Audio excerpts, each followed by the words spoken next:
পরিকল্পিতভাবে আইন শৃঙ্খলা পরিস্থিতি অবনতি ঘটানো হচ্ছে। এই অবস্থায় জাতীয় নির্বাচন হলে রক্তের বন্যায় ভেসে যাবে দেশ বলে জানিয়েছেন বাংলাদেশ জামায়াতে ইসলামের আমির ডক্টর শফিকুর রহমান। বুধবার নীলফামারীতে ডোমার উপজেলা পরিষদ মাঠে উপজেলা জামায়াতে ইসলামে আয়োজিত পথসভায় তিনি এই কথা বলেন। এ সময় তিনি বলেন, স্থানীয় সরকারের প্রতিষ্ঠানগুলোতে জনপ্রতিনিধি না থাকায় মানুষ ভোগান্তির শিকার হচ্ছে। এই ভোগান্তি কমাতে দ্রুত স্থানীয় সরকার নির্বাচন প্রয়োজন। পরে দেশের শিক্ষা ব্যবস্থার সমালোচনা করে তিনি আরও বলেন, দেশের মোট জনগোষ্ঠীর 40% যুবক, যাদের 60% বেকার। জামাত দেশ পরিচালনার সুযোগ পেলে যুবকদের শিক্ষা জীবনের শেষ দিনেই সার্টিফিকেটের সাথে চাকরির অফার লেটার দেওয়া হবে।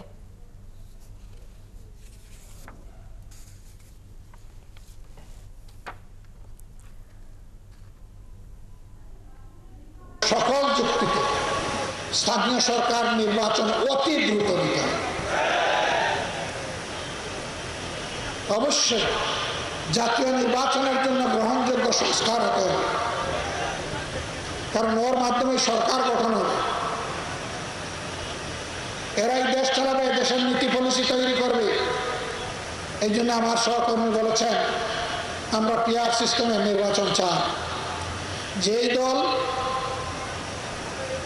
কাস্ট ভোটের যত % পাবে সেই দল সংসদে অতটা সিট পাবে।